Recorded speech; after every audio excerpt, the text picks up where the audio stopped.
Somebody has got to take the lead here, and even if it is China, as unpalatable as it seems to the economic adversaries and the economic and the military rivals of China, if it provides a diplomatic off-ramp, then it should be grasped with both hands. Would it be more palatable then if China worked in coordination with India, with Turkey, some of these other allies that are really straddling that divide between the West and between Russia? Yeah, I do think that it would make it more palatable, but I doubt that they're going to get the Turks or the Indians to come on board to something like that.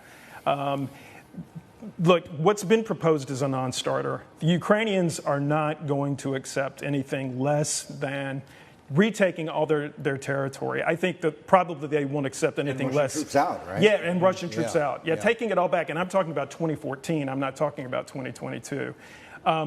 And the Western allies are not really, and Japan, by the way, now, don't really see that. We can talk about that point, too. Isn't it? Don't we need a ceasefire first to move on from there? You got to look at it realistically. Ukraine knows it's winning. It wasn't supposed to, and it is. It's not going to throw that away. It's not going to throw away that advantage, especially when they have all of these new weapons coming online. I think that, we're not accustomed to so much of the global economy and so much of global markets being held hostage to and shaped by a military situation, what is essentially a military situation. Yeah. And what happens on the ground with the Ukrainian spring offensive, I really think that a lot hangs on it. So on this whole issue of ceasefire, on the surface, of course, it sounds good, right? Everybody's put their guns and rockets and everything else down, and let's not fight, right? Yeah. The problem is, I think, for a lot of people, a ceasefire also means the state of play as it is right now, and it's a meat grinder in places like Bakhmut, right? Mm-hmm. Gets frozen in place, as do where Russian positions and forces are right now. It doesn't change anything. It just stops the violence and the killing, right? Yeah. But it doesn't get boots out.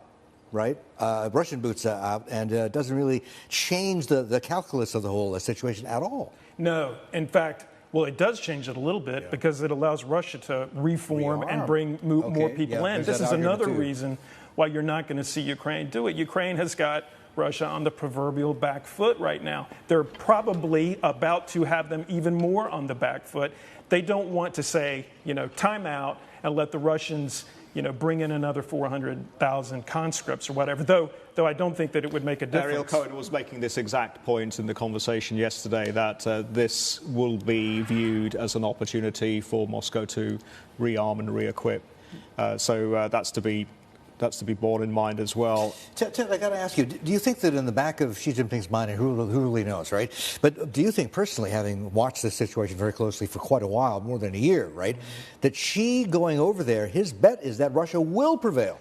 Yeah, I do. As almost crazy as it sounds, I don't think there's any other explanation that makes sense. No. I think that he has to have made the calculation that Russia's willingness to suffer a slaughter, because they're seeing tremendous human suffering on their own side among their soldiers and their prisoners, conscripts, that their willingness to take that is going to outlast unity in the U.S. political landscape and among the Europeans. I think that has to be the calculation, and that is a big bet. Yes, and again, Ariel made this point emphatically that China almost wins both ways. So if Russia remains on the ropes and is even further economically destabilized, then China can negotiate for even cheaper discounted oil and resources, etc. Let's get back to CNBC.com and what's trending on the website. And it's all about the financial fallout and how that impacts the Fed this week, Ted. That's been the dominant story for especially the last 2 weeks. Everyone is following what's going on in U.S. markets, and then as markets move around the world, people are following what's going on in China and Hong Kong and Europe, of course. That's the biggest story, is the U.S. stock performance or market performance overnight. Got a nice little bounce back. I'm sure that there are a lot of people who are very happy to see that. The second biggest story on the site right now specifically deals with GameStop. Remember them? Oh, yeah. The momentum stock. They actually reported a quarterly profit, the first in 2 years, I think, and they got a little bit of a pop.